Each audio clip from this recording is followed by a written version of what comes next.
there's been a real lot of common themes throughout the conference in terms of we need to engage with the community more, we need to engage with the regulators, the politicians in terms of the mitigation strategies. So we just don't put the same thing back, that we've got to put the effort in up front before the bad stuff happens and make sure that we protect it, whether it be modifications to our building education, making sure we get the right messages out there to use the right materials for the right design cases so they can withstand the next cyclone. The key is to share the responsibility, to work on every aspect of disaster management. We're very good at responding, agencies are very good at responding, but it's the hard work that needs to be done in the mitigation, the preparedness, response and also recovery that'll make disaster management more efficient and of course community safety even better.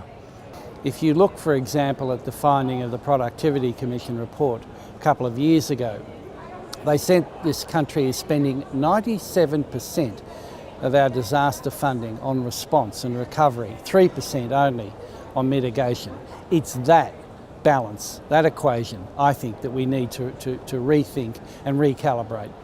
Right, I think one of the big challenges is kind of the notion of issue salience. How do we get government and this larger network of players to think creatively and collaboratively before a disaster ever occurs and plan for the eventuality of what are going to be the impacts?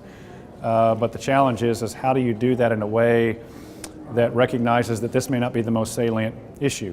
There may be issues associated with a downturn in the economy or building infrastructure or making sure that children have adequate education. Those are issues that are day to day sometimes are at the political forefront.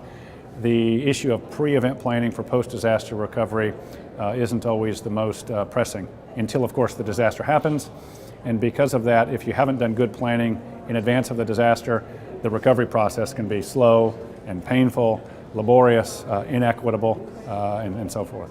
While it's an economic argument, it's not often demonstrated what the economic savings are through mitigation. And so for treasuries and finance, when agencies come and say spend money on mitigation, it's much more difficult to say spend something that will potentially avert a disaster as opposed to helping a community recover after a disaster. So I think one of my messages today is that we need more economic analysis, more economic studies. The old saying, money doesn't talk, it screams. We need to actually demonstrate to our political leaders what the long-term economic savings are. This, if you like, would be an example of microeconomic reform. That is, investing in mitigation should be a microeconomic reform. It's interesting from the political perspective. There is a lot of research that will say that a politician giving money post-event builds political capital. But as soon as you have a politician asking the community to do something, then that will quickly erode political capital, and we've seen that time and time again with studies in the US and other places. What the CRC can do to help that is to actually start to build the evidence that underpins why mitigation is better. The industry as a whole, in general, is actually fairly bad at doing the economic studies. It doesn't count things very well, it doesn't measure the saves or the benefits very well. So the CRC has got a major stream of work around trying to develop those economic policies, those economic models, so that we can actually start to develop the underpinning arguments of, even if it's going to cause negative political capital, the investment is so good that it makes sense to do it.